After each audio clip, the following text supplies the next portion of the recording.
Okay, here we are. You, me, and the morphic field created between us because you have chosen to listen.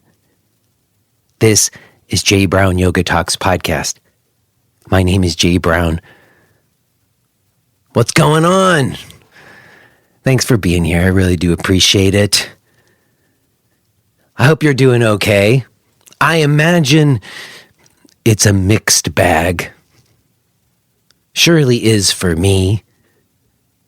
In some regards, I'm doing well. I'm going to knock on some wood. I'm glad to say I'm doing okay. I had an okay week in many ways. Since the teacher training started, I've been in a very deep sadhana. I'm really deep in practice and study right now in a very positive, wonderful way. So in this regards, in an internal sense, I'm doing well. Of course, the external world is as weird and concerning as ever. And I'm going to get to that, but before I do, I feel like I owe regular listeners an apology. I don't know if this happened for you last week. It did for me, and I imagine it happened for a lot of you. And a lot of you who it happened for were people who've been subscribed to this podcast for a long time. You see, something happened where the company that hosts this podcast feed did a software upgrade on their system, and accidentally some setting got turned off for a while and then turned back on. And the result of that was 200 archived episodes got loaded into my phone. Did that happen to you? I had to manually delete them all too. There was no other way to get them out. And I contacted them and they confirmed what happened, but it wasn't my fault, y'all. I apologize if that happened. It was quite an annoyance. And I fancy myself to be quite tech savvy and to not have that kind of thing happen. In this instance, it was beyond my control. I do apologize if that was the case. What are we going to do? Glitches in the system sometimes. So, for whatever that's worth, I apologize. If that happened to you, hopefully such thing will not happen again. You might have noticed some of those old episodes. Those are all premium episodes now. And if you want to get to those episodes, you can get a premium subscription. Or if you don't have money, just email us. We'll totally give you a free account to get to those old episodes. If you notice, there's a bunch of old stuff there that showed up on our phones. So in any case, sorry about that. And as I was going to say, the external world has been really hard to get a read on. There's a lot of things that have been happening that are hard to make sense of. And those of you who listen to the show know every once in a while, particularly in outros, I will say to you listeners, hey, reach out to me and tell me what's going on in your part of the world, in the yoga world. I can't tell. I don't know what's going on. And then I've also just reached out to some people I know to sort of ask them, what have you been seeing, and see if I could get a read, because for a long time I fancied that I knew what was going on in the yoga industry, and I don't anymore. I feel like I don't have any idea what's going on. And my friend Nan out in Ohio, shout out to you, Nan. She emailed me to tell me that things were looking good where she is in Ohio, that she said the yoga centers were coming back strong. And I hope she's right. I really do. I hope that that's the case and that people could get back to doing stuff again. But that's not what I've been hearing from everyone else, Nan. I'm sorry to say. You're like the only person who sent me like a W. And I wanted to find somebody who might be able to have a read on things better than me. And my guest today is someone who I think does. Lucas Rockwood is here. And I don't know if you know Lucas. He's a little bit more well-known in an international world, I suppose. I don't know. A lot of you probably know who he is. And he was on this show 5 years ago. And, Lucas is someone who understands the industry in ways that I think a lot of yoga teachers might not. I mean, it's one thing to understand the industry from the yoga teacher perspective, but to own centers and to produce and distribute products and to like understand the business models that have been employed and that have been effective over the last 20 years in the yoga industry, that's different than what a teacher might see. And anybody who's owned a yoga center before often has a very different perspective than the teachers do.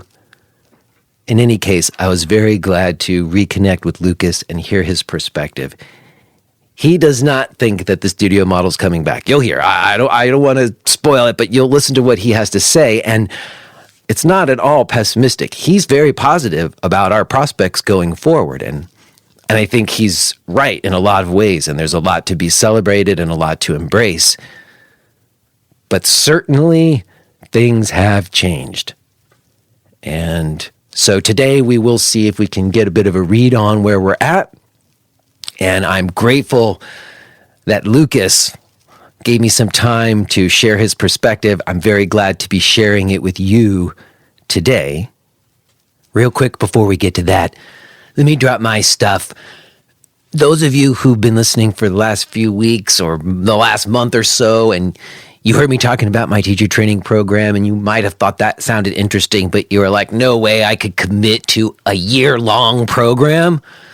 Well, I do have a 12-hour online workshop called Gentle is the New Advanced. It's totally on demand. You do it in your own time. I also have ongoing weekly live stream classes in which all the teacher trainees and people are in, and I'm talking about all the stuff from the teacher training in the classes these days. So if you got on the live stream classes, you could actually get a lot of stuff. It's like old days. I've been really putting a lot more education back in those live stream classes than there used to be. So hey, if you want to connect with me in other ways besides just listening to this show in practice or even in discussion, you get on the teacher's call. All of my stuff, including Podcast Premium and the blog and everything can be found at jbrownyoga.com. Okay, y'all. I think I am going to just leave it there. I will touch base with you on the other side. I think a debrief will definitely be in order. But first, let's go ahead and listen to this conversation that I had with Lucas Rockwood.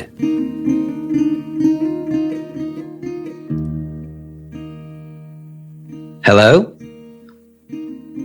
Hi, Jay. It's Lucas here. Hi, Lucas. Nice to speak with you. How's life? Oh, gosh. That's a big question to answer, isn't it? Well, we could get to it. I'm glad to hear your voice again. It has been a minute since we last spoke. I was just looking before we jumped on. It was November 2017. Oh, wow. Wow, I was thinking 2 years. Wow, that's a long time. It's more than 2. Yeah. It's over twice that. And I appreciate you, taking up my invitation and giving me a little bit of your time today. Thank you for that. Sure. Happy to help. And, it's funny because when I reached out to you 5 years ago, I believe the impetus was twofold. One was your thumbnail for your podcast was always at the bottom of the page when I was checking mine on Apple Podcasts. Yeah. Because you were on a short list at that time of folks who I felt were like, I don't know, podcasting in like a serious, consistent way. And you had an online presence before I even started really doing my thing in full, I think. And so I had you in my frame for that reason. And then you had also written a very critical article about doTERRA, which we came on and spoke about. We ended up talking about like sustainability for yoga teachers. Yeah. I remember. Yeah. And about building a community to do that. Yeah. And I've just found that the last 2 years has made that conversation almost a little bit of a prophecy in a way. It's how I've survived. And I imagine you, because when I don't know, you came across my frame the other day. I was like, wow, look at that. Lucas is still holding it down too. and I reached out to you. So I appreciate that you've kept at it. When I last spoke to you, I'm trying to remember where you were. I know it wasn't in the United States. Maybe it was in Thailand or Bali. Where were you? I can't remember. I'm sorry. Yeah. I lived in Thailand for a long time. I've been here in Barcelona in Spain I guess I've been here for 10 years now. But back when we last spoke, I was still spending a huge portion of the year in Thailand. But I discontinued that serendipitously right before the pandemic. So I've been here in Spain for quite a while now. And at the time when I spoke to you, you already had, if I recall, like online teacher training, but you were also doing quite a bit of retreats and in-person stuff. You even had like a location. Is that right? Yeah. It's interesting. I'm remembering our conversation because we were chatting about studio ownership, and I think you had just closed yours, and I was warning everybody not to open studios, and and I was agreeing because I had just let go of mine like a few months before I spoke to you, actually. Yeah, nobody ever believed me, and I don't know. I've always been really good at timing. I don't know why. Probably just because I'm paranoid or something. But I basically invested my life savings in 3 studios, and we went bankrupt when the pandemic happened. And again, the best thing that I did is I called bankruptcy early. And we pivoted and we moved, and it's just been better than ever. It's been better than ever. But I'm really, really happy that at least the only reason I could move so quickly is because, I was beating on that drum for 5 years before the pandemic came. I was telling every single person who came through my programs, I was like, don't open a studio. They're like, but you have a studio. I was like, yes. And we're barely surviving. Don't do it.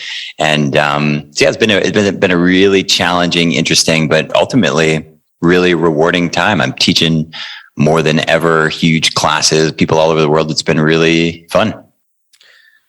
Well, that's interesting to me to hear you say that you made the quick and early call on it, because I mean, you could see the writing. It was already at troubled waters before the pandemic, but once everything shut down, I don't see how anybody imagine, unless you got some sweet deal from your landlord or whatever. But even still. Yeah, the problem is studio owners were broke before the pandemic, and now they're even more broke. And, in some cases they got some relief and things like that. But what a lot of people just got is loans.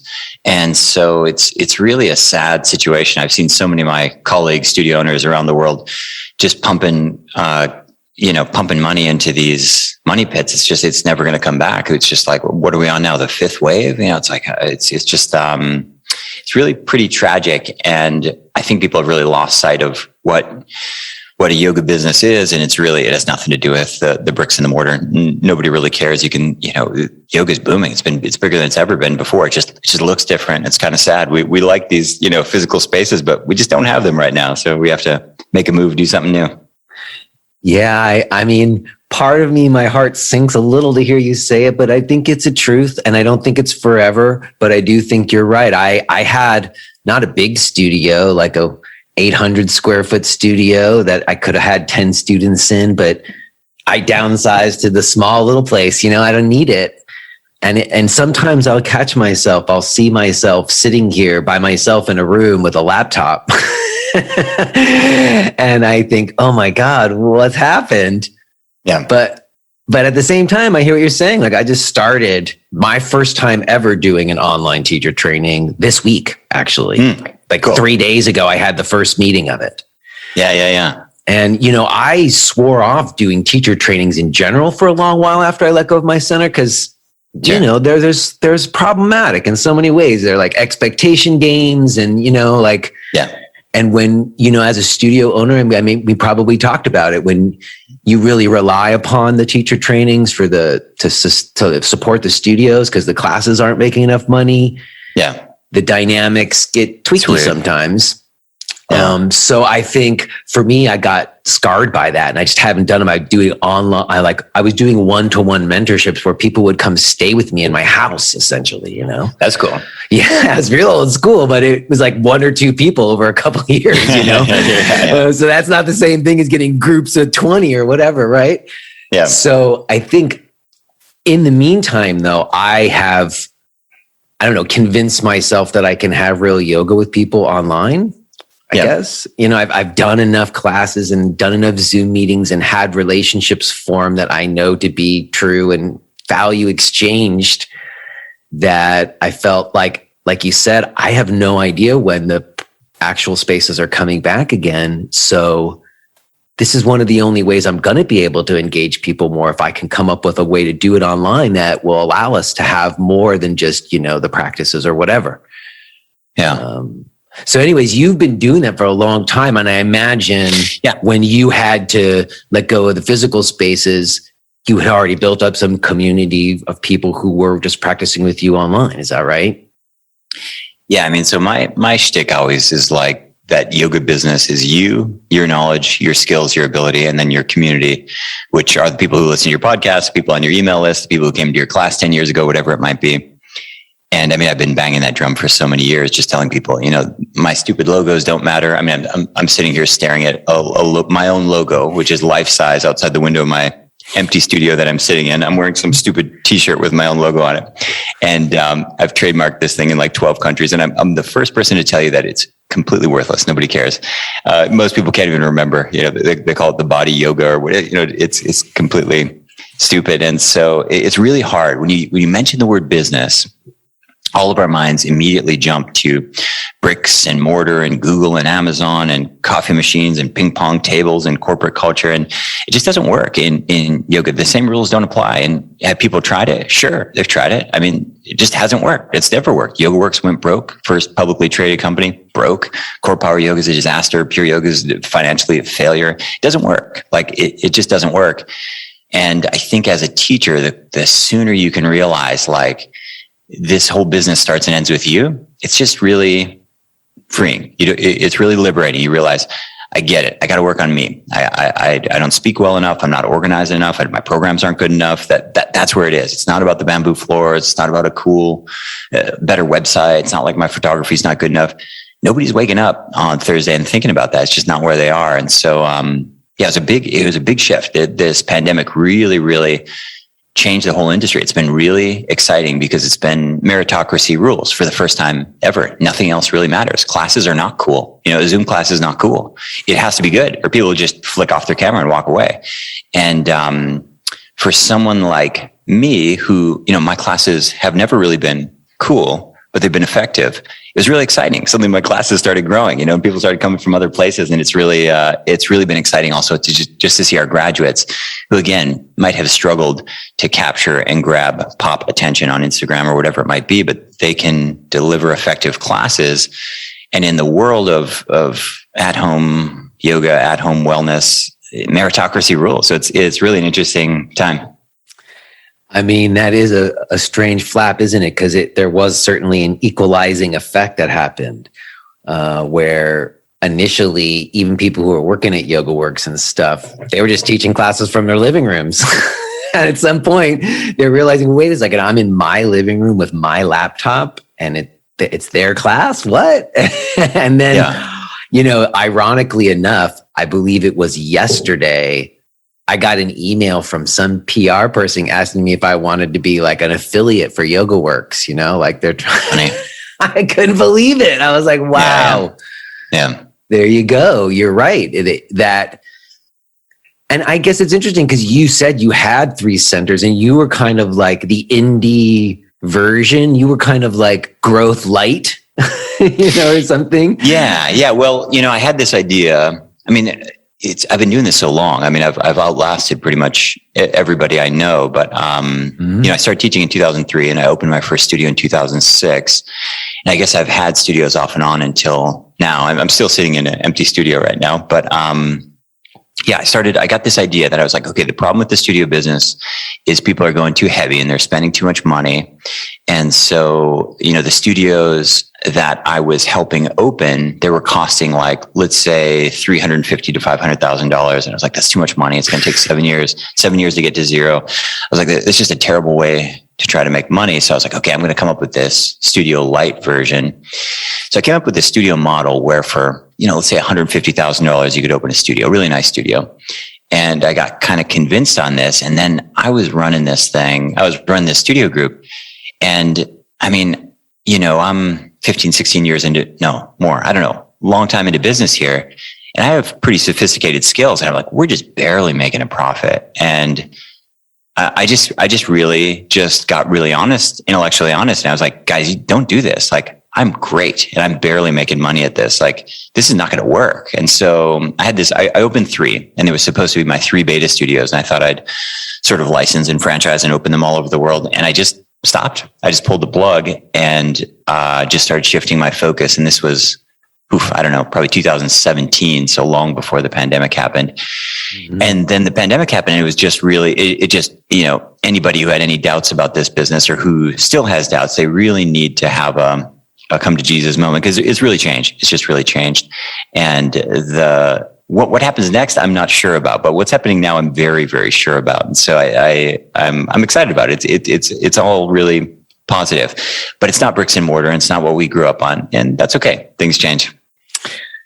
Yeah, I think that's true. And I think you're right to what you said before, that there has been this new, I don't know if it's totally merit, but it is certainly teachers realizing, wait a second, I only need 5 people who want to practice with me online. I'm making the same thing I was making when I was teaching at the center, or less. You know what I mean? You actually don't need big numbers. So if you've got like a few people, that small group, 7 to 10 or whatever, of people who really appreciate you and what you're doing as a teacher, you can actually get your own little thing going on.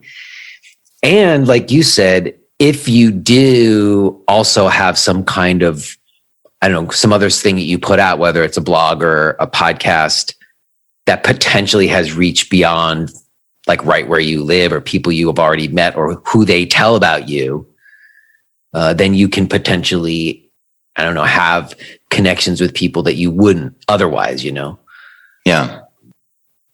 I guess, in the old world, there's this cool factor to going to classes, like I started practicing in New York City, and you went to Om Studio or Jivamukti, or you go to Eddie Stearns. It was cool. Like, it didn't even really matter who was teaching. I mean, of course it mattered. There were really qualified teachers there, but I went to plenty of studios in New York City with pretty mediocre teachers, but it was Thursday night and I was out and there's a whole bunch of people and we were sweating and it was fun, and that's all gone. And when that all went away, I remember right after the pandemic, I met this school teacher and she just said, it's pandemic, I'm at home, I'm going to start teaching indoor cycling on Zoom. She made $90,000 her first year teaching one indoor cycling class per day. And I was like, whoa, Soul Cycle teachers aren't making that. They're at home. They can't get anybody to join their Zoom class because it's not cool anymore. Soul Cycle is cool, but you flip on Zoom, there's no cool factor. You have to really bring it. You have to have some value to add. And that really flipped the script for me. And I realized like, wow, like you can really just focus on being an effective teacher. And like you said, if you've got 10 people coming to your class every night, you're in business. It's all up from there. You can really grow. If you've got 100 people, you're on fire. And whereas, in the old days, we needed 1,000 members just to keep our lights on here in the studio. So it really takes the pressure off and also puts the pressure on, because you can't get away with cool music and dim lights and a nice vibe. The class has to be good. It's true. In fact, I've been doing this for years too, since 2017. Initially, it was just one-way YouTube live streaming. Mm-hmm. And then we switched to Zoom, but that was long before the pandemic too. Yep. But I figured out like it was such a pain in the butt to try to have music. At a certain point, I just dropped having music at all. Yep. But recently I actually did figure out how to do a screen share audio and actually made it work. And it kind of was nice to find a little music again. But at the same time, I think it's true. It was stripped down and it just wasn't all the frills, like as a studio owner, that was like a lot of the effort that went in. Like you said, all that went away and was no longer necessary. And it really was. And you couldn't even teachers I know who were more like alignment based teachers or whatever, you couldn't see your students the same way. You just like an arm or whatever. They actually had to change how they taught a little bit too, I think. Yeah. Which is interesting. I guess I'm curious about this because in my switch to an online teacher, essentially. And I want to say, and we'll get back to this, that I'm still going to make a case that we're going to need some in-person eventually. For sure. Otherwise, we're in the metaverse, and I don't know if I want to be there. But I think in my switch to going online, I found a few things to be true, and one of them was I really had to abandon like the way I was doing things when it was in person. That I have like a completely like subscription based thing where if you want to take classes with me online, it's a subscription and you can just do it for 1 month. It's a low price, it's a low monthly rate, but I don't sell like drop-in classes. Yeah. And I don't do like class cards where people have to register in advance or any of that stuff anymore. Sure. And I think that it's kind of a mistake when people try to just transpose what they were doing with in-person online, because you just end up having all this fucking admin you don't need. Mm-hmm. So I don't know. What do you think about that in terms of the differences between running things in person and online? Do you think of them the same? Do you think things different? Do you have subscriptions, or how do you do it? Yeah, I mean, we do everything. It's really important. Exactly what you said. It's really important to remember that it is completely different. It's just a completely different thing. And what's really hard is not to get caught up in comparing. There's just nothing you can do about it. Like, it just happened. So like, just get over it. And it's so difficult, but you just have to get over it. But people are always saying like, oh, and in person you have this vibe. And it's like, yeah, but like on Zoom, sometimes we have sessions where we have 5 trainers and we're giving notes. I mean, we do some courses where by the end of our course, we have 300 pages of notes for students about alignment. We're doing in one session, we might have 6 different recordings of different video angles and things like this. I'm not saying it's better, but I'm saying it's different, and there's advantages, and so you just have to play to what it is. It's like in the old days, I used to go to these yoga conferences, and some famous teacher is up on stage and there's 800 people in the class. It's kind of a crappy class. They can't do much. And yet it's kind of fun, And so it's not a bad class, but it's certainly, you don't like have a breakthrough or anything. So every medium has its advantages. And what people fail to realize is this online thing has tons of advantages, and people aren't leaning into it. They're trying to like make do. But if you really lean in and you learn the tech and you figure out all the different things you can do, it's powerful. It's really, really powerful. There's stuff we do online that we just can't do offline. I did my first in-person course last month, first time in 2 years. My whole life has been in-person courses. I mean, it's the longest I've ever gone, not traveling, not teaching. Mm-hmm. Did a course and it was great. And I was like, oh, we got to get back to this. At least every couple months, we got to do in-person course. We'll make it happen. And day before the course, we all got COVID. And I was like, oh no, I'm in confinement for Christmas. It's just terrible. We're all vaccinated, all boosters. We didn't like take the crazy anti-vax pill or anything like that. But it made me realize like there's just nothing I can do, no matter how excited, whatever. I just need to embrace what this is. And for the people who are embracing it, it's just incredible. It's just incredible the amount of people you can reach, the amount of people. The thing is, the yoga community has always been really elitist. It's been urban. It's been wealthy. It's a very specific demographic. The majority of the world just doesn't have access to like high quality yoga. They just don't. It's just, especially in like North America, people are living in the suburbs and the nearest studio is like 45 minutes away. It's just too far. So we have people now, joining live classes from like, I don't know, their terrace in Bali, or they're joining class from rural England or wherever. It's like, it's a whole new group of people. It's a new class. It's a new group of people. It's interesting. I'm into it. I hear you. I mean, I don't know if I completely agree, but I definitely hear you, because I've leaned into it, because what else are you going to do? Like you say, you can't plan stuff.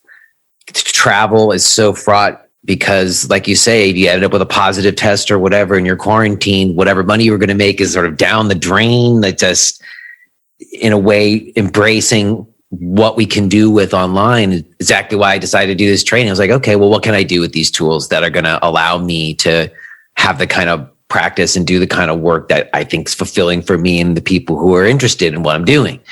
Yeah. And you're right. You can figure it out. And we did a course, me and my producer, we did a course, Yoga Business, to help people early on in the pandemic, because we had learned all this stuff. People were struggling to make it happen. Just like you're like, hey, actually, you don't need this. You don't need this. You don't need this. You need an email list and a computer and, Yeah. So I think that, I don't know, it was definitely in many ways, like you said, I've leaned into it and I am having fruitful practice there. But I do have concerns just in terms of like our species and still like human connection and stuff. But because the human connection that happens through the Zoom meetings is not the same. I mean, it's still there, but it's not the same. And I don't want to completely let go of in person, because that is how we started in this, right? Isn't that how, because I know somebody who did their first teacher training during the pandemic online. She's never taught in person. She's only taught online. Yeah. And to me, that's kind of crazy. Like, I feel like my ability to be more effective online is because I had 20 years of teaching in person first. That it's not this, it's not the same. Yeah, I don't know. I mean, we have thousands of people who've only taught online, working online. I guess there's two things that I think I completely agree with you. I mean, as soon as I can, I'm going back to in person, and I think we'll do bigger events than we've ever done before. I mean, my old event size was like 20 to 40. We're now thinking about, 300 to 1,000 people and doing them less often, doing them really low cost, maybe even free. People are desperate for human connection, But the problem is this education industrial complex spilled over into everything. All this stuff just gets too expensive. It's like, I mean, at one time, Jay, I had a course that cost $8,500 and took 6 weeks. Like, wow. And people keep asking me, they're like, why don't you offer this course? I was like, I don't think there's a good value. Like, it's going to take you so long to earn that back. Like, yeah. It wasn't necessarily that pricing stuff out, pricing the training. We came up with a monthly rate like you do, because we don't want to make it hurt like that, or whatever. It's too much. It's too much. Yeah. Yeah. And you can't guarantee that, you want to be of help to someone. You don't want to be like extracting from them like all the other corporations out there or whatever. Yeah. The thing is too, like I want to create a vocational school where people come, they learn something where they can earn a living and serve people and actually make a living.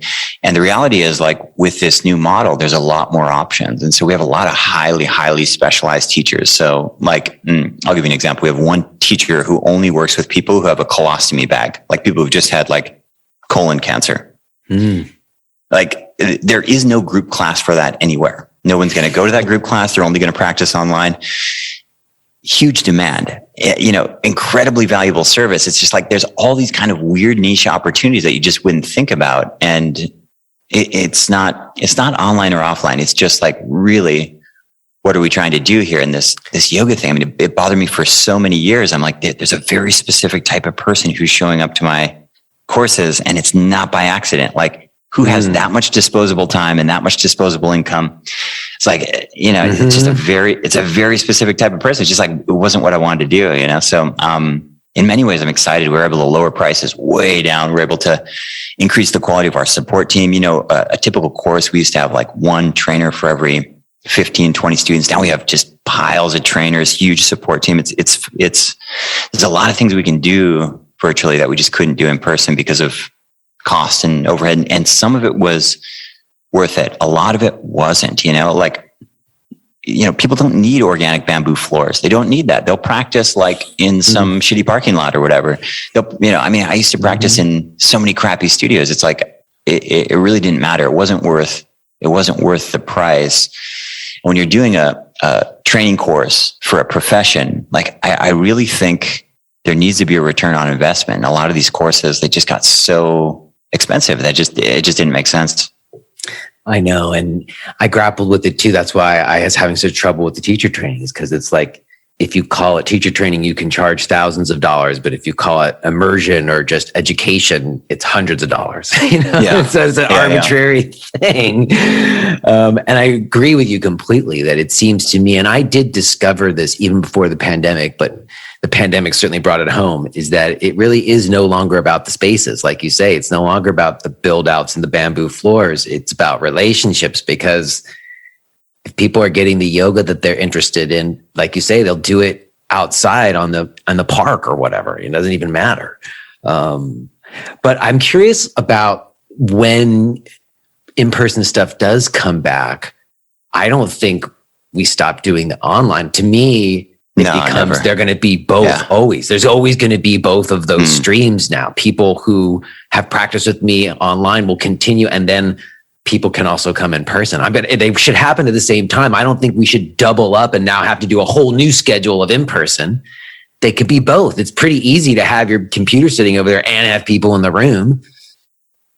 Yeah, it's definitely yes. And I mean, pre-pandemic, in-person festivals and conferences were at an all-time record, like all-time in history.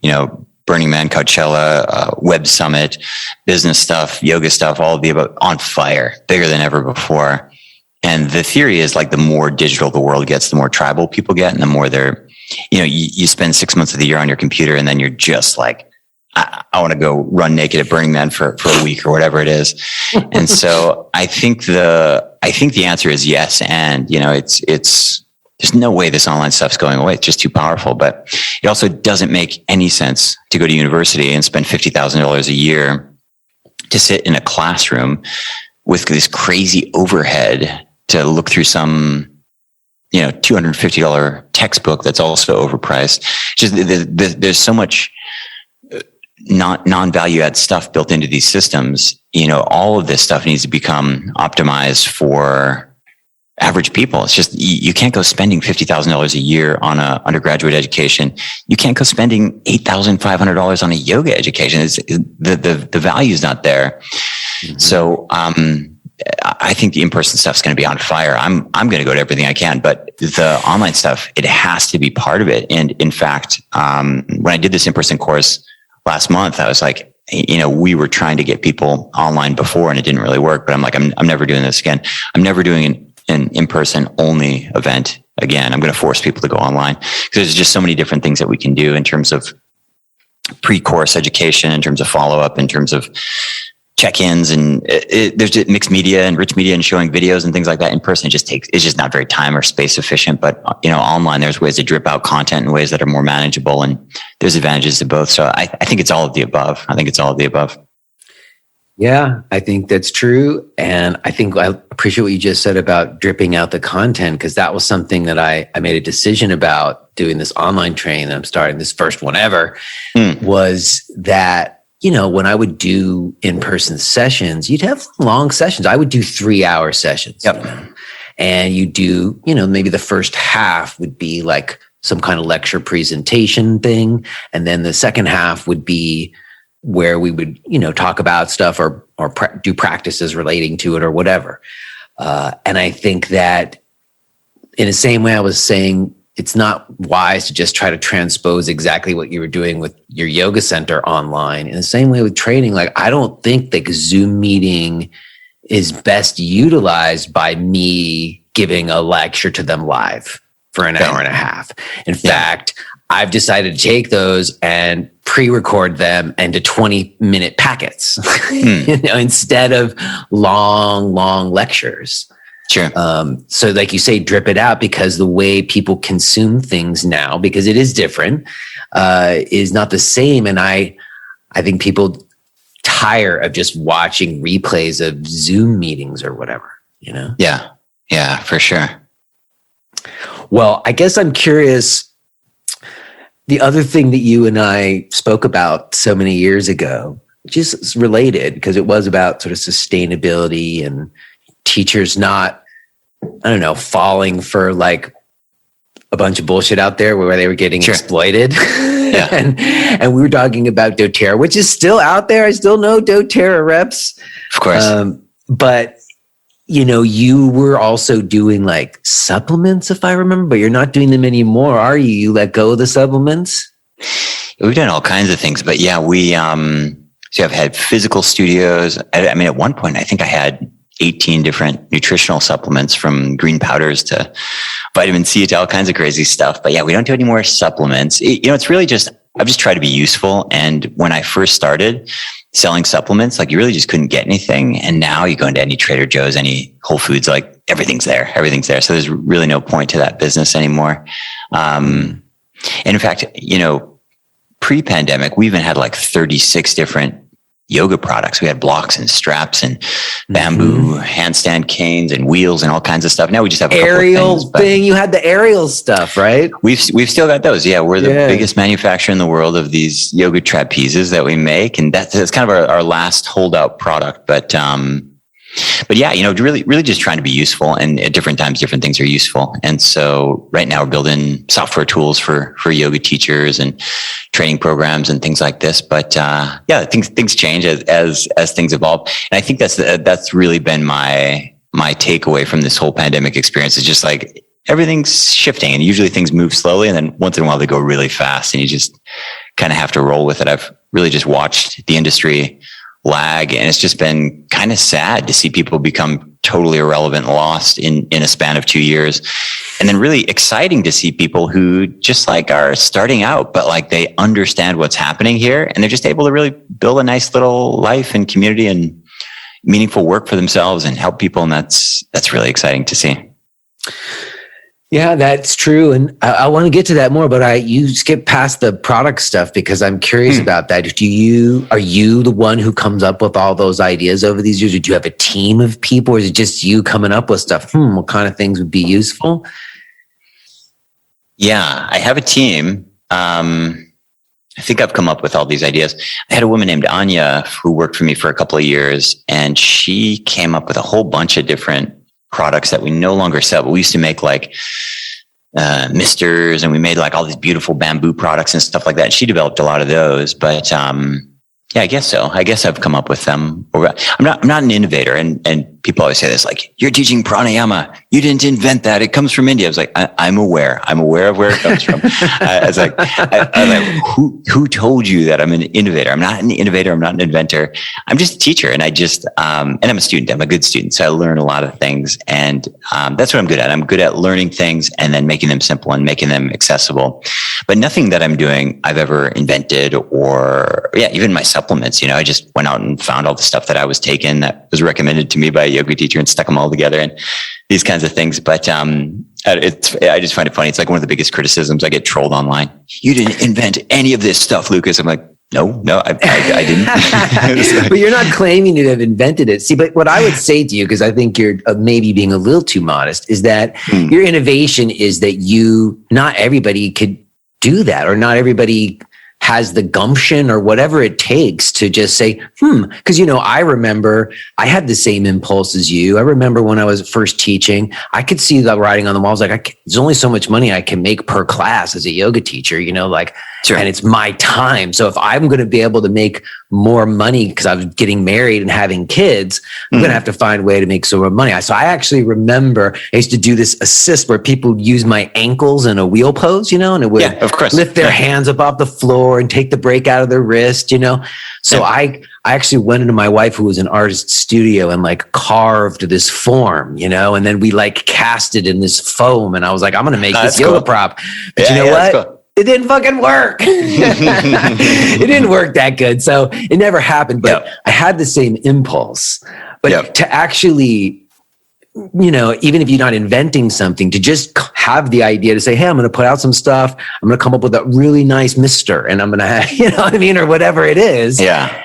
And make it happen, and like produce it and sell it online. That's a whole thing. That's not nothing. And that's the kind of innovation, because you're just a yoga teacher who was figuring out how to do that. Yeah.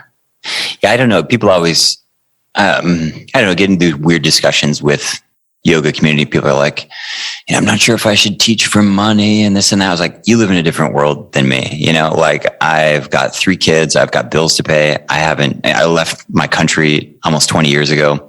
Like I've got real pressure. Like the reason I learned business, I need to pay bills. Like, yes. It's cool that you have the luxury to think about, should you charge or not? Like I gotta get paid. No. And so, it's really necessity. People always ask me, how can I do this? I was like, you need like some fire under your ass, and it has to be pain. Like, I've almost gone broke so many times. Like it's different when it was me and my backpack and flip flops in Thailand, but I got 3 kids at home. It's a different thing. Like can't go broke, so you got to figure things out. I don't think you can, and I don't think you should try to do this stuff unless you need to. It's really hard. It's really hard to learn, international logistics and product manufacturing and marketing and running a company and all these things. I think it's something that people like me do. And then after the fact, they pretend like it was a fun entrepreneurial journey. And in reality, it was like, lots of late nights, like biting your fingernails, hoping the whole thing doesn't implode. If you are hearing this message, then you're listening to the free version of Jay Brown Yoga Talks. To hear the rest of our conversation, please subscribe to Podcast Premium at jbrownyoga.com/premium.